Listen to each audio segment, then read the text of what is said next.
surrounding the whole idea of Confucianism, in fact, surrounding the whole idea of his philosophical context, was the question of chaos.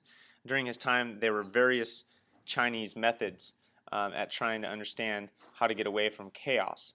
Again, I mentioned that I drew Confucius as sitting and meditating with wars and battles going on around him. That's some of his context. And so he looked out at chaos and said that order needs to come out of this chaos, this feudal system that we're living in here in China. And there were other philosophers that were saying the same thing. But Confucius said, you need to become a junzi, a superior person, by cultivating human-heartedness through ritual and etiquette and ethical action, or li. And he says you do this best by engaging through relationships with others. So engaging with them in ritual etiquette and filial piety, and so on and so forth. Engaging with relationships around you. You don't do it by taking a back seat or becoming really religious or becoming very meditative or withdrawing from the world, but instead by engaging with the world. The idea is that humans can flourish, that humans can live as junzi, superior people, and they can bring order out of chaos. They do this through relationships.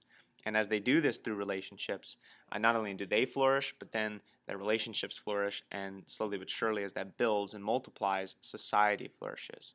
So there's these ever-widening circles of empathy and care and proper relationship. This is what Stephen Prothero says later on, that Confucianism is about this ever-widening circle of empathy.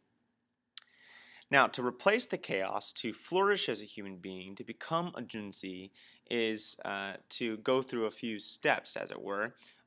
Again, not seen as clearly defined or as rigidly divided as I have them here.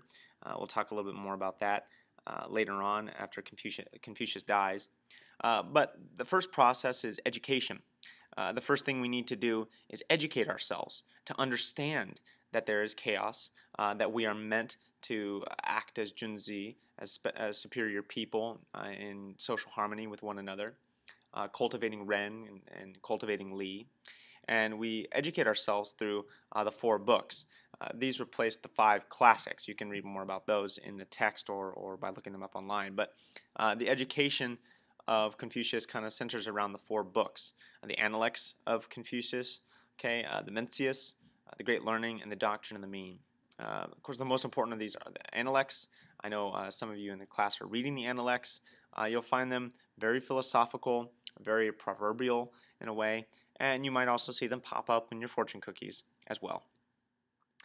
Now, education isn't complete until you apply that into ethics. Remember, again, the problem is chaos or social disorder.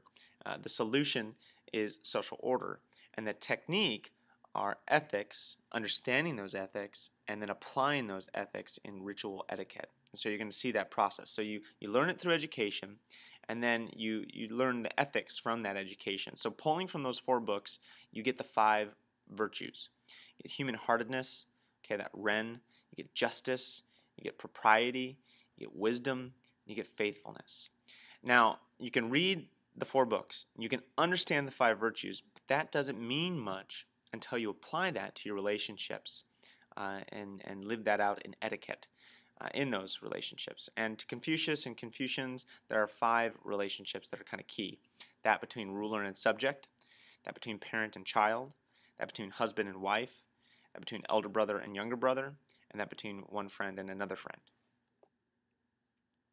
Now, before, these relationships were used as authoritarian and sexist. If you look to the picture here on the other side of the screen, you have the heaven, the ancestral spirits. Again, I mentioned earlier that this is seen as kind of the highest of ritual etiquettes. Again, they're kind of seen as very powerful in the hierarchy of relationships, and that descends right down to the emperor as kind of head of the societal family, as it were. That hang-on of the ancestral spirits is kind of is something that was added to or infiltrated Confucianism from Chinese traditional folk religion. This whole ancestral spirit and kind of deification was replaced by saying, well, maybe they're not deified, maybe they're not gods, but we should pay them great respect. Okay. The next level, again, was the emperor, endowed with some of his powers by ancestral spirits. And he is the head of the family, the head of the societal family. And he is to be respected, he is to be followed, he is to be seen as the head of the family, the one who we submit to. And he's kind of head of the society, as it were, and that goes down between ruler and subject. But then you also might equate within your own family union the emperor as the father, again, endowed with some of those rights because of what's been passed on from the ancestors. Um, and you've also got the father, you've got the husband, you've got the elder brother, and from parents to child, from husband to wife, from elder brother to younger brother. Also in friends, you're going to have a friend that kind of controls the relationship and a friend that kind of follows in the relationship. And that was kind of the understanding of these relationships in the past. They became very authoritarian, they became very sexist. In Neo-Confucianism, which we'll talk about more later, there's an emphasis on the mutuality rather than hierarchy of the relationships. So it'd kind of take these 5 relationships, and instead of creating some conical hierarchy like we have here, you'd kind of see that there's a mutuality between ruler and subject. The ruler cannot rule without the subject following. The subject cannot be taken care of without the ruler. The husband submits in some ways to the wife submits in some ways to the husband. Elder brother, younger brother, again, the elder brother gets something out of the relationship with the younger brother gets something out of the relationship with the elder brother. There's still an element of respect, but now there's more emphasis on it going both ways. In the past, the respect, if not in Confucius' words, in some of his followers' words, it was fleshed out as, I give respect upwards, but there isn't necessarily respect downwards. Okay, so now there's more emphasis on respect going both ways. Again, the mutuality rather than the hierarchy.